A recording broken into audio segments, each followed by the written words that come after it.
नमस्कार दोस्तों, आपको बता दें जो 94,000 शिक्षक बहाली के लिए जो काउंसलिंग हो रही है उसमें आरक्षित पद पर भर्ती के लिए नहीं मिल रहे हैं टीचर कैंडिडेट। यानी आप समझ सकते हैं इसको, ये जो भी आरक्षित पद है उसके लिए टीचर नहीं मिल पा रहे हैं।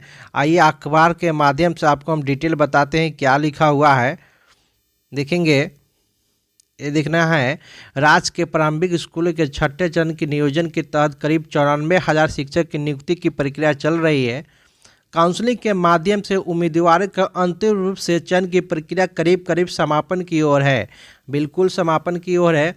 अब सिर्फ एक दिन यानी 13 अगस्त को पंचायत शिक्षक नियोजन इकाइयों में काउंसलिंग शेष है, उसमें भी पद बड़ी संख्या में होंगे।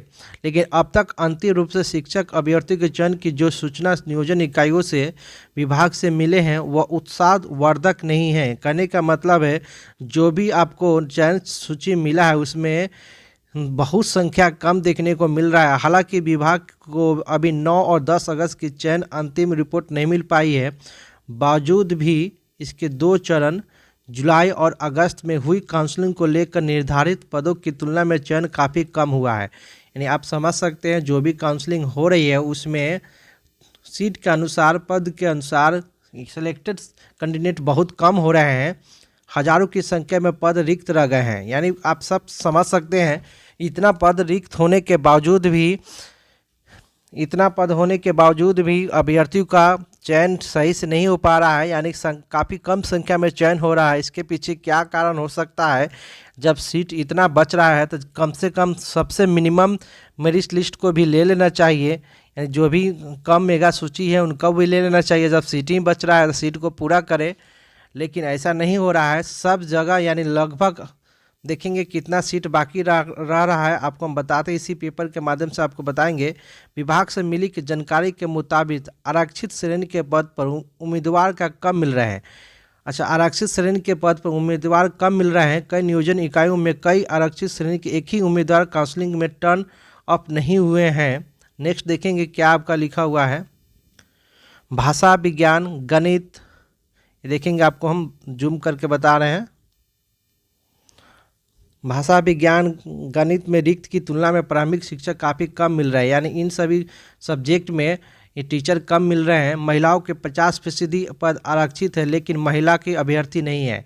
इतना महिला का 50% आरक्षण मिला है, फिर भी महिला अभ्यर्थी नहीं मिल रही। लेकिन महिला अभ्यर्थी नहीं मिलने के बाद पद खाली रह गई है।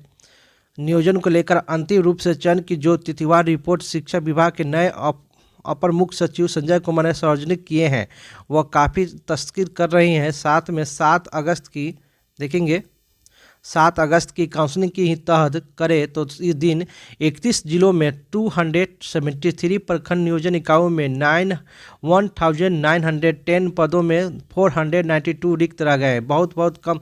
अब यहाँ समझ सकते हैं कितना रिक्त खाली रह जा रहा है। आलम यह है कि दरभंगा जैसे बड़े जिले में 752 में से 302 और अरवल जैसे छोटे जिलों में 125 पदों में से 30 पद खाली रह गए। ये देखिए कितना रिक्ति खाली रह रहे हैं। अर्थात एक जिले में 40% तो दूसरे में करीब 25% पद खाली रह जा रहे हैं। यानी अब आधे से अधिक सीट खाली रह जा रहे हैं। सोचनीय बात है। अब देखना है सरकार कैसे इस सीट को पूरा करती है, कैसे शिक्षक इस सीट को पूरा करेंगे। इसके लिए योजना बन रहा है। थर्ड काउंसलिंग होगी, ये तो निश्चित है थर्ड काउंसलिंग होगी। लेकिन काउंसलिंग सिर्फ होने से नहीं होगा, काउंसलिंग होते रहेगा तो नियुक्ति पत्र कब मिलेगा ये भी सोचनीय बात है। इसी बीच में आपको पंचायत चुनाव आने वाला है, आचार संहिता लग जाएगा तो सारा डैमेज हो जाएगा। यानी काफ़ी अभी समय लग सकता है। आप और समझ सकते हैं क्या क्या लिखा हुआ है। ये देखेंगे परेशानी क्या है कि महिला ST कोड के पद पर बड़ी संख्या में रह जा रहे हैं खाली। छठे चरण में 13 अगस्त की होगी काउंसलिंग अभी बाकी। यानी 13 अगस्त को अंतिम काउंसलिंग डेट है। उसके बाद पूरा सिलेक्शन लिस्ट आपका सामने आ जाएगा कि 94 शिक्षक बहाली में से कितने अभ्यर्थियों का चयन हुआ, सभी आपको संख्या मिल जाएगा। देखेंगे शिक्षा मंत्री का ट्वीट आया है, उनके द्वारा क्या कहा गया है। महिलाओं को लेकर बहुत एक्टिव है, दिखना है।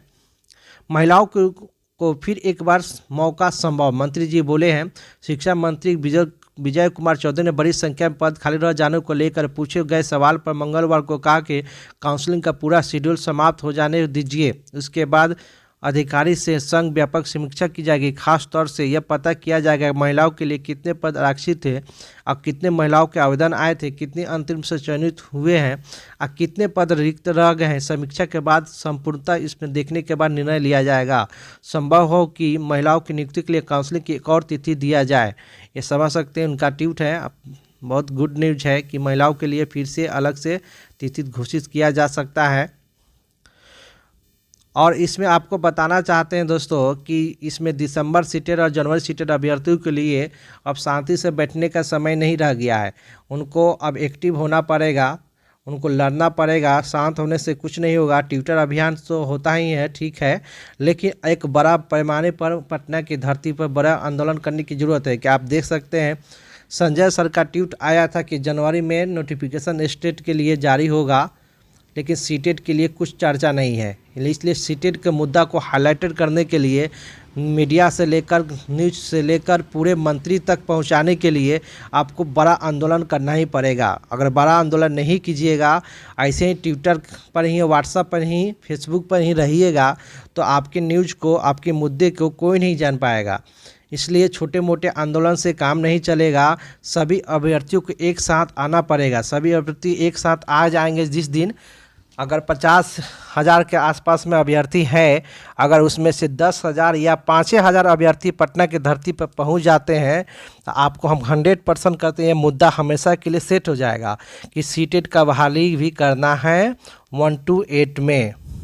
अगर इतना अभ्यर्थी अगर पटना की धरती पर जिस दिन पहुंच जाएंगे, आपको हम कह सकते हैं 100% ये मुद्दा हमेशा के लिए माइंड में मंत्रीगण से लेकर, शिक्षा विभाग से लेकर, न्यूज़पेपर से लेकर, हर न्यूज़ चैनल, बड़े बड़े न्यूज़ चैनल, सभी के मुद्दा में सेट हो जाएंगे, हमेशा के लिए बरकरार रहेगा। लेकिन एक बार करने की ज़रूरत आ गई है समय, नहीं तो जब नोटिफिकेशन जारी हो जाएगा स्टेट के लिए, हाई स्कूल के लिए, उसके बाद आप लोग दौड़ते रहिए, केस करते रहिए, कुछ नहीं हो पाएगा। इसलिए उसके पहले ही एक्टिव होना होगा।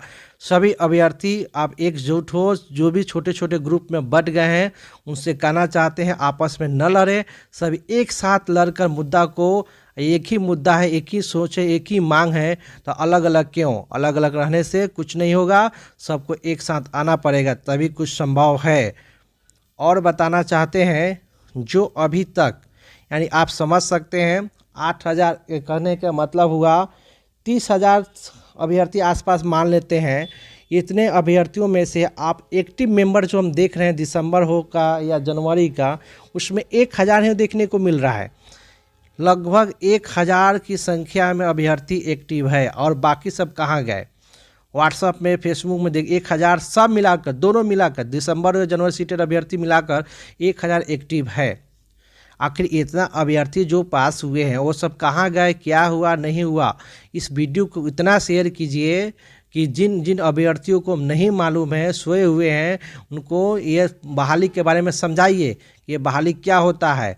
और उसके एक दूसरे से आप शेयर कीजिएगा ना, आपके पहचान के वो होंगे, आपके पहचान के वो होंगे, एक दूसरे के जो जानते होंगे, शांत हैं, जो नहीं वर्क कर रहे हैं, कुछ नहीं जानते, उनको वीडियो को शेयर कीजिए, बताइए बहाली के बारे में, तभी वो जागेंगे। जब तक उनको कोई नहीं समझाने वाला होगा, सब शांति रहेंगे। ओके दोस्तों, आज के लिए इतना ही।